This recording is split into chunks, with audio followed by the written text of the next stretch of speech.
Mr. Ademola Oshodi joins us now via phone. Thank you for joining us, Ademola. Now, what do you make of this recall? Do you think Jacob Zuma would leave quietly? Because 12 hours before the leadership met, Cyril Ramaphosa actually appealed to Jacob Zuma to step aside, and he rejected. So what do you think will be his response to this recall?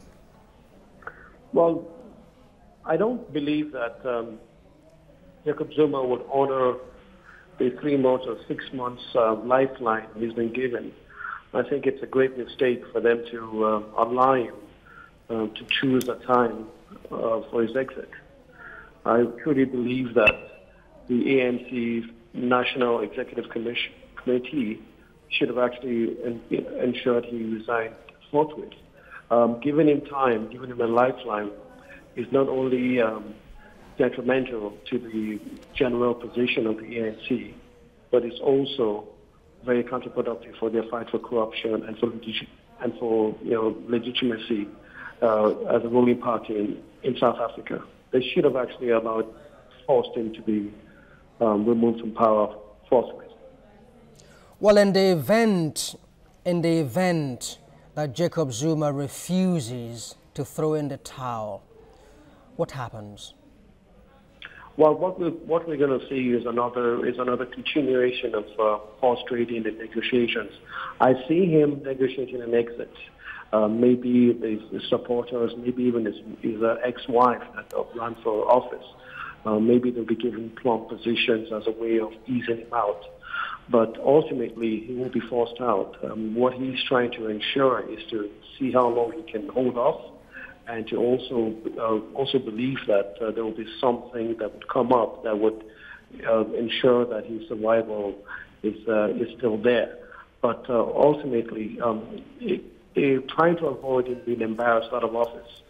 But I don't see any alternative to that. Nobody really surrenders power willingly. So this is not an exception.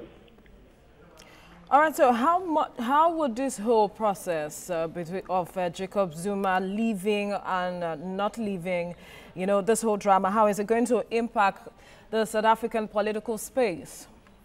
Well, it's definitely affecting the economy. There's less confidence for investors. The South African rand is taking a little bit of a dip. And generally speaking, it's not encouraging for the southern and eastern part of Africa that are fighting for democracy. Look at Zimbabwe, look at even Central Africa, Rwanda, look at Uganda. They are going to all take notes from this, and it's not encouraging. But ultimately, you will have him removed. He will be removed. It's when is the issue. And I think the 3 months, 6 months lifeline was a big mistake. He is going to find a way to ensure his survival in office. It's the way it affects politically is just the fact that it's just going to be an extended political instability, and which is not good for South Africa. It's definitely not good for the economy. Well, I'm compelled to ask this question. Why do African leaders always choose this dishonorable path of being ousted or booted out of office? Examples, Yahya Jammeh, Mugabe, Blaise Compaoré. Yes. I don't think it's just African leaders. I think it's just leaders in general. It happens in the West. It happens in Eastern Europe. It happens in South America. And in many cases, even happening in America, the United States of America, with issues of Nixon and nobody wants to leave power. Really, you have to be arm twisted or forced out either by the courts or by the legislature or by the gun. Africa is not unique in it. Of course, Africa has a lot of emerging democracies, so we do see a lot of it happening in Africa.